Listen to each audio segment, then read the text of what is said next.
이게 혹시 조직검사 수술을 통해서 더 퍼진 것이 아니냐. 그런데 이곳을 구멍을 뚫었다. 우리 과거 중세 영화 보면 성을 공격하는데 큰 나무를 가지고 대문을 쾅쾅 칩니다. 열리는 순간부터는 전쟁이 막 벌어져요. 암세포는 나올 수 있다. 2달 정도 경과 후에 수술한 그런 실험실들에서 사망률이 급격히 올라가는 거 보입니다. 안녕하세요. 아미랑의 김선만입니다.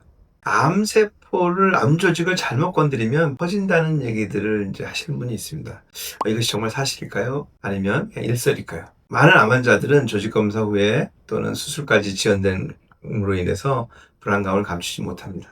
암이 건드려서 커졌다라는 얘기는 꽤 오래전에, 한 5, 60년 전에 많이 회자됐습니다. 그 당시에는 진단기술이 발전하지 못했기 때문에 사실 암 말고 미세 전이암들이 있었지만 그것들을 발견하지 못하고 치료를 진행했는데 결국 그것이 나중에 발견이 돼서 이게 혹시 조직검사 수술을 통해서 더 퍼진 것이 아니냐 하는 얘기들이 많이 나왔습니다. 사실 일부는 실체였고요. 하지만 진단기술이 발전된 최근에 있어서는 그런 경우들이 흔치 않기 때문에 단지 조직검사나 수술만으로 전이가 된다는 얘기를 명확히 하기는 좀 어렵습니다. 위험성이 다소 있을 수 있다. 이 정도까지가 맞지 않나 하는 생각입니다.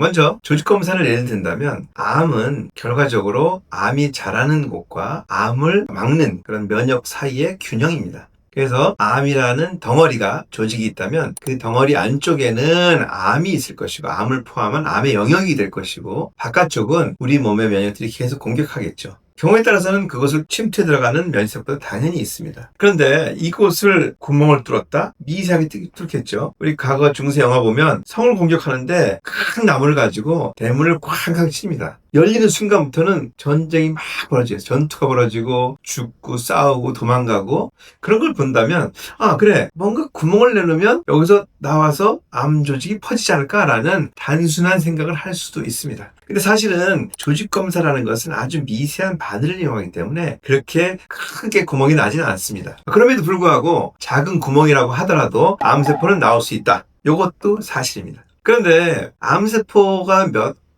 개가 나왔다고 해서 또는 몇십 개가 나왔다고 해서 몇백 개가 나왔다고 해서 바로 우리 몸으로 가서 퍼지는 것은 아닙니다. 우리 몸을 퍼지기 위해서는 다양한 과정을 거쳐야 되고 그것이 거쳐야 될 과정 중에 우리 몸의 수호신인 면역세포들이 굉장히 많이 있습니다. 그렇기 때문에 아마도 대부분은 다 죽을 것입니다. 그럼에도 불구하고 가능성은 존재한다. 2023년에 캔서스라는 유명한 잡지에, 의학 잡지에 실린 동물 실험이 있습니다. 물론 동물 실험이지만, 그래서 조직검사 후에 수술까지 시간을 쭉 실험을 해서 어느 시점이 지났을 때 위험했는지 본 겁니다. 그랬더니 아마 거의 2달 가까이 54일로 지금 기억합니다. 조직검사 후 2달 정도 경과 후에 수술한 그런 실험실들에서 사망률이 급격히 올라가는 거 보입니다. 분명히 동물 실험에서는 그런 증거들이 있다라고 할 수 있습니다. 그 근거로는 일단 그 암세포가 나오는 것도 중요하지만 찌르는 순간에 염증을 일으키게 됩니다. 우리가 바늘을 찌르면 거기에 뻘겋게 되고 경우에 따른 고름이 생기듯이 어딘가 상처를 주게 되면 그 부분에 면역 활성화가 되면서 염증이 생깁니다. 사실 암의 특징 중에 하나가 암이 생기고 자라는 특징 중에 하나가 염증과 연관되어 있습니다. 암은 염증을 먹고 자란다라는 말을 하는 사람도 있습니다.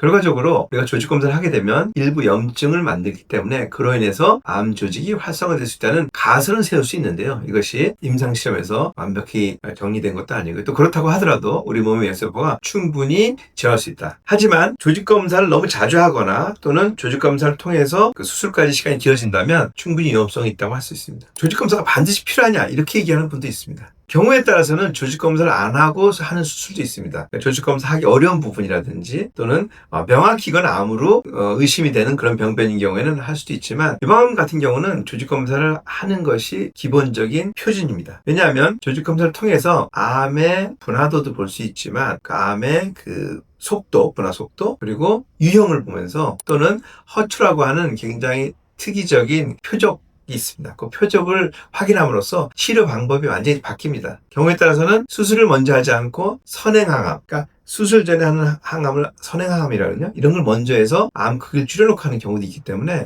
유방암 같은 경우에는 기본적으로 조직검사를 수술 전에 먼저 한다. 이렇게 이제 이해해 주시면 좋겠고요. 사실은 그 수술로 인한 전이의 가능성에 대해서도 많은 분들이 우려를 합니다. 그래서 클린 수술이라는 개념이 있습니다. 최대한 암을 터뜨리지 않고 수술해야 된다. 터뜨리면 뭔가 흘러나갔으니까 아무리 우리가 씻어내더라도 미세하게 구석구석, 특히 장에서 수술하는 경우, 특히나 부인과암 같은 경우에는 굉장히 클린하게 수술하는 것을 원칙으로 하고 있습니다. 그럼에도 불구하고 수술도 수술 자체가 암을 갖다가 조금 더 공격적으로 만드는 성질이 있습니다. 그 중에서 이제 대표적인 것이 이제 스트레스인데요. 스트레스는 교감신경을 항진시키고 교감신경은 암의 진행에 영향을 준다는 것은 널리 알려져 있는 사실입니다. 그리고 역시 조직검사와 마찬가지로 조직을 건드게 되면 염증이 생기기 때문에 이로 인해서 염증이 암에 어떤 영향을 줄 수 있다. 그리고 또한 수술이라는 것은 조직검사와 달리 크게 째고 꼬맨 상태에서 그것이 회복되는 과정이 반드시 필요합니다. 회복하는 과정 중에 증식 인자들이 많이 나오고요. 또 혈관도 생성하는 인자들이 많이 나옵니다.